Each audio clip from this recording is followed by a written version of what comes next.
Hi guys, I'm Bella, and today I'm going to be going through the different types of substrates you can use for leopard geckos. Now, there are all different kinds of substrates out there, but not all of them are safe. So today I'm going to be going through the pros and the cons of all different kinds of substrates. The first kind of substrate we're going to be talking about is paper towel and newspaper.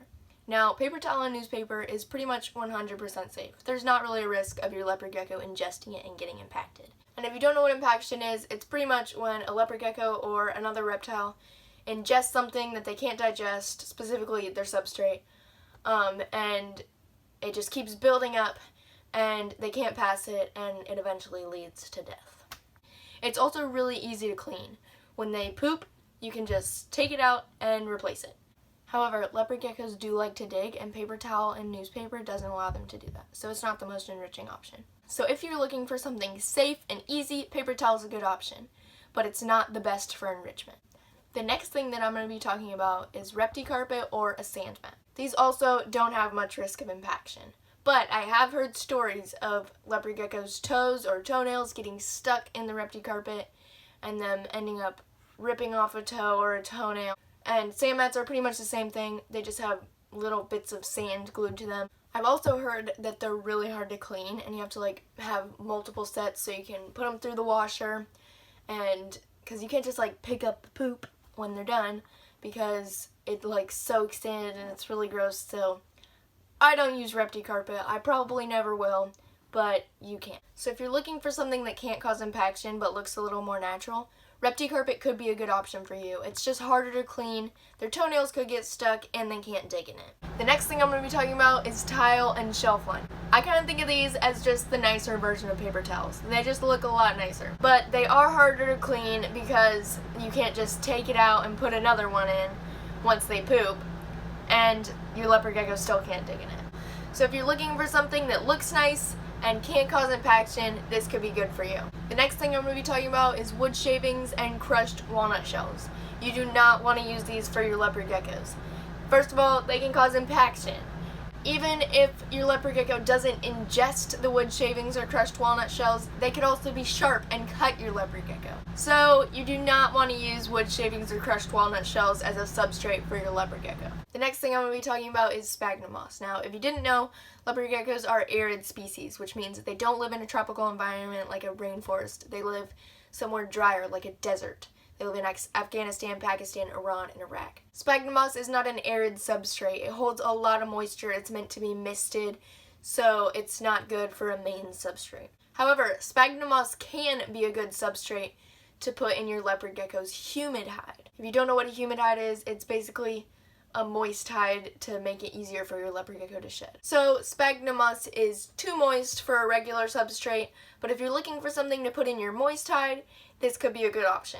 The next thing I'm going to be talking about is sand and calcium sand. These are not good substrates for your leopard gecko. If you didn't know, leopard geckos have Jacobson's organs at the end of their tongue. This is what they use to sense their environment and smell things. The problem with sand is that if your leopard gecko ingests it, it will cause impaction. And odds are your leopard gecko probably will ingest it because it's licking everything. So why is that bad? Well, think about making a sandcastle at the beach. You wet the sand to make it so it sticks together and stays up in a clump. When your leopard gecko ingests the sand, it gets all wet like it would when you're making a sandcastle. It then gets clumped together and they can't pass it. That's when they get impaction, can't poop, and end up dying.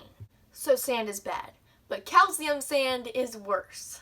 Instead of just having the chance of licking up some sand while it's in its enclosure exploring, calcium sand encourages leopard geckos to eat up the sand. When leopard geckos know that they're low on calcium in their body, they will lick up calcium. That's why it works to have a calcium dish in your leopard gecko's tank with calcium supplement in it. So therefore, your leopard gecko will purposefully lick up the sand to get more calcium and then get the sand stuck inside their body. And once they get enough built up, they will die. So sand and calcium sand are definitely not something you should use in your leopard gecko's tank. These last three substrates do not cause impaction. They are loose substrates, but they're easily digestible for your leopard gecko. The next thing I'm going to be talking about is eco-earth. Now, eco-earth can be used as a tropical substrate and as an arid substrate. You can add water and make it moist and squishy, or you can just let it dry and it'll be a dry substrate. Leopard geckos are going to need the dry version since they're an arid species. But the dry version can sometimes let off some fine dust. And theoretically speaking, that could cause your gecko some respiratory issues. A pro to EcoEarth though is that it lets your leopard gecko dig.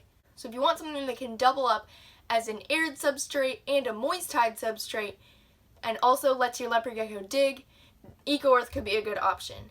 It just has that risk of dust. The next thing I'm going to be talking about is topsoil. Topsoil is a nice cheap option that you can find at any simple store like Home Depot or Lowe's. Lots of topsoil bags that you might find at Home Depot or Lowe's have lots of little leaves and sticks in them that you have to clean out and then bake the soil before you can give it to your leopard gecko. So if you're looking for a cheap option that has a little bit more work involved but lets your leopard gecko dig, topsoil could be a good option for you. The last substrate I'm going to be talking about is earth mixed arid or a similar bioactive substrate. Now, a pro to this is if you're looking to do a bioactive enclosure or setup, this could be a good option. Plants definitely don't grow in something like EcoEarth, so if you're wanting to do plants or succulents, you would want to pick something like this. A con is that you have to mist it, and that's a little more work, and if you do too much, you could up the humidity levels a little bit too high. Something else to consider is that earth mixed arid is a bit more expensive, and I think it's only available in the UK, though there are similar substrates. So if you're looking for something that works with a bioactive setup and lets your leopard gecko dig, this could be a good option for you. So that's it for this video about the pros and cons of different types of substrates. Let me know in the comments what substrate you use or plan to use. If you enjoyed this video, make sure to like, subscribe, and hit that bell for notifications, and I'll see you in the next one.